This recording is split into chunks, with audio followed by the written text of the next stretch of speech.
Hoje eu gostaria de falar sobre a lei de Stevin. Basicamente, com ela eu consigo dizer qual que vai ser a pressão que a água vai executar, por exemplo, no fundo do copo. Entretanto, antes de eu pensar na própria lei de Stevin, é importante eu conhecer o conceito de pressão. Então, pressão, na verdade, é o quê? É a razão entre a força e a área, ou seja, é o como essa força se distribui ao longo de uma área. Vamos pegar um exemplo? Eu tenho essa seringa. Quando eu abro essa seringa, eu vejo que eu tenho esse êmbolo aqui, ó, que vai ter essa área circular. Se eu, por exemplo, apertar essa parte de baixo aqui, olha, e colocar justamente meu êmbolo aqui, quando eu apertar aqui, olha, eu digo que eu estou exercendo uma pressão sobre o gás. Por quê? Eu estou aplicando a força aqui por meio do meu dedo e distribuindo ao longo dessa área, que é a área do êmbolo.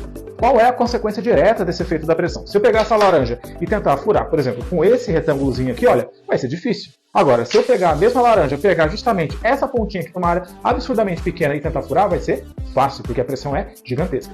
Então, qual é a relação entre pressão e esse copo de água aqui? Então, por exemplo, toda essa coluna de água aqui, ela vai exercer uma pressão no fundo do copo. Então, todo esse peso, que é essa força-peso provocada por essa coluna de água aqui, vai ser distribuída nessa área que é a parte de baixo aqui do copo.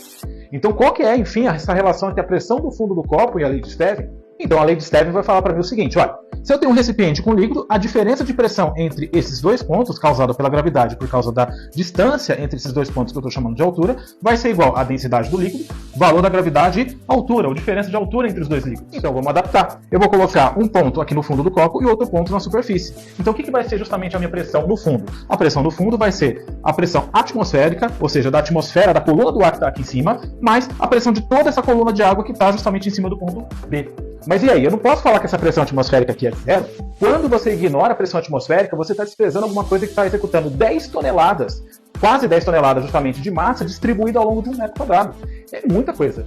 Para você ter uma ideia de como a pressão atmosférica é poderosa, eu vou pegar esse frasquinho com água aqui, olha, botar um pouquinho de água aqui nas beiradas e vou pegar justamente essa folhinha de papel. E vou grudar aqui, olha.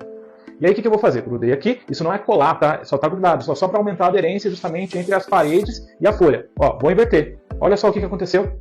Desceu a folhinha aqui? Não. Por quê? Porque eu isolei a água aqui, olha, da pressão atmosférica e automaticamente a única pressão que está sendo exercida no papel é a pressão da a pressão da água. Automaticamente a pressão atmosférica segura justamente a folha de papel e não deixa ela cair. Ou seja, a pressão atmosférica é muito, muito superior à pressão que essa coluninha de água está exercendo. E aí, para mostrar o efeito da altura, no caso da coluna de água sobre a pressão no fundo, eu vou mostrar um experimento que eu mesmo fiz. Então eu tenho aqui um galão cheio de água e 2 furos feitos em alturas diferentes. Se você reparar o seguinte, olha, aqui em cima, esse furo ele tem uma coluna de água um pouco menor. Automaticamente a pressão vai ser menor, então ele vai ter justamente um alongamento aqui, olha, ele vai ter um alcance menor. Em contrapartida, esse furo de baixo aqui, ele tem uma coluna de água muito maior. Automaticamente ele vai ter um alcance maior aqui, então o jato vai chegar mais longe aqui, olha.